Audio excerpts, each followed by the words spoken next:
Galen, let's begin and tell us what inspired you to do the movie. Well, the inspiration started with Carole King, who's the producer of the film.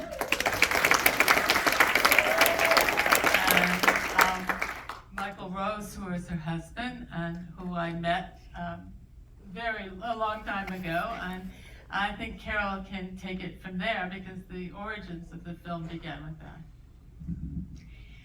Well, my late husband, Michael Rose, heard about this story maybe 15 years ago, a very long time ago. He was a filmmaker, a documentary filmmaker, and he was working on automotive projects, automotive history. And he met a man who was an automotive historian who told the story about Aaron Sapiro. And Michael had never heard of it. And he tucked it in the back of his head and thought, that would be a great documentary. So we worked on it for years, and unfortunately he died before we were able to complete it. And Galen Michael had consulted Galen as he was developing the project, so she knew about the project. And she contacted me after he died and said, what happened to that film? And I said, well, sadly, we never got a chance to get it made. We had done a lot of research, Michael in particular did most of the research, and had put together a 15-minute trailer, had conducted some interviews that were included in the film, but sadly he died before he could finish it. And Galen said, it's a great story, and if you'd like to complete it, if you'd like to work on it, I'd be happy to work on it with you. And how could I say no? This genius woman came up with, she did the heavy lifting at this point. And I think she did a great job, and I'm very grateful.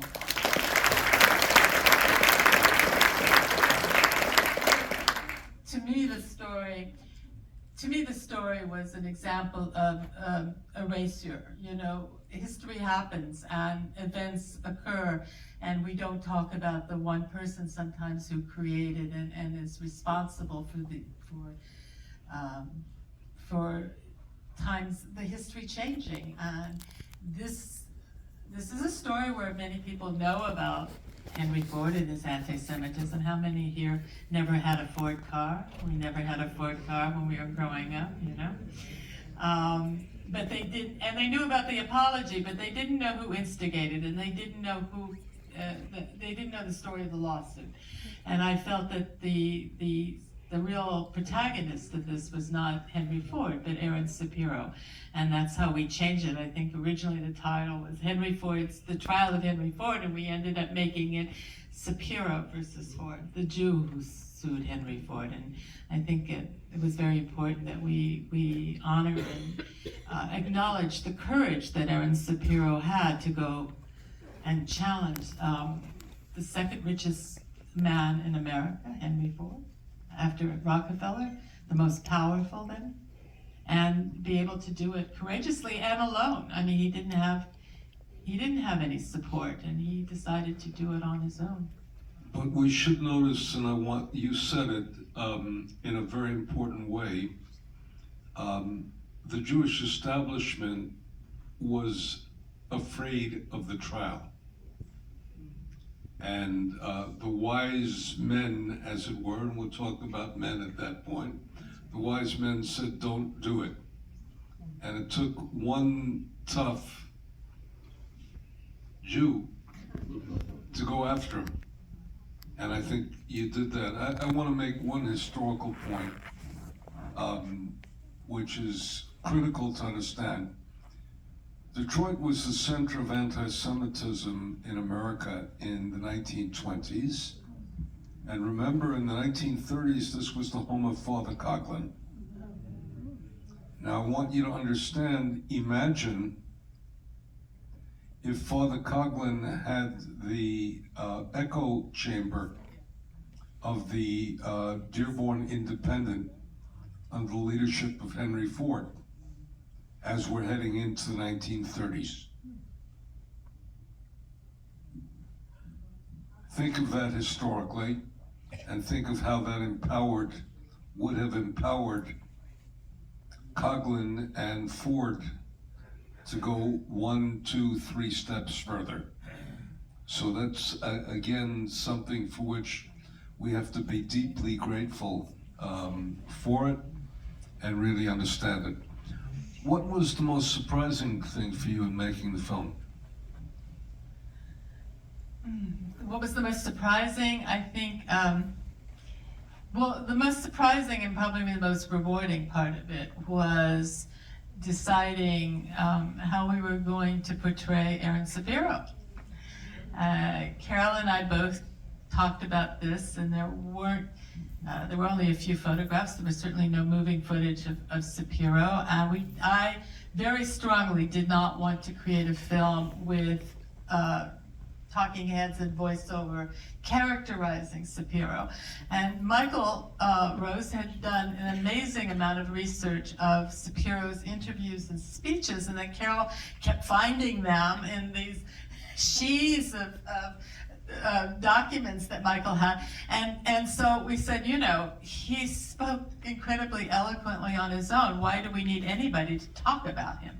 Let him talk about his own feelings and himself and about the trial. I mean, much of that speech about the trial came from a lecture at part of the Stephen Weiss lectures in New York in 1927. And he was describing it, and he had thousands of people listening to him. So that became obvious, is that, okay, we're going to put together the words of Sapiro talking about himself, and then who's going to portray Sapiro? And I had and what a job he did. Ben.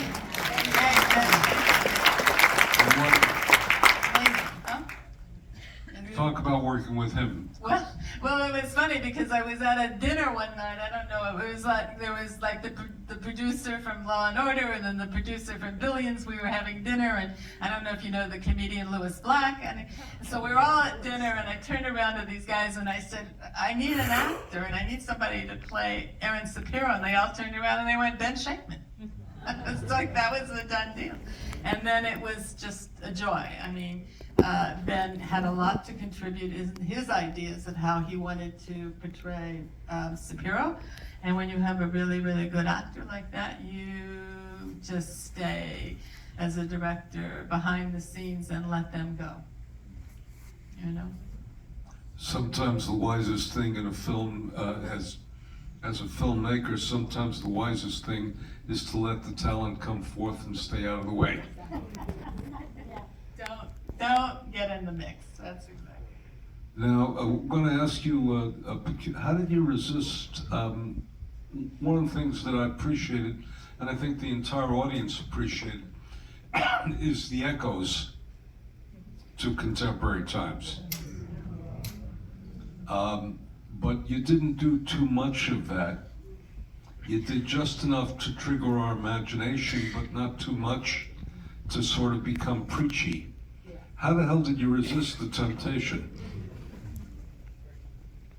Well, I mean, Carol can speak for her thoughts about it, but my thinking is that the story evokes clearly where it exists in contemporary time, and we don't need to.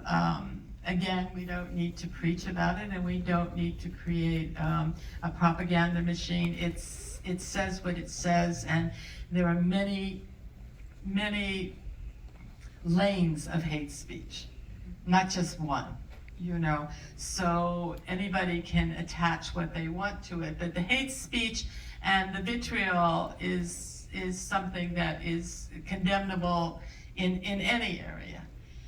The one thing I would add is that I did make a very specific choice, and I did that with Ben, is that we weren't going to put him in costume.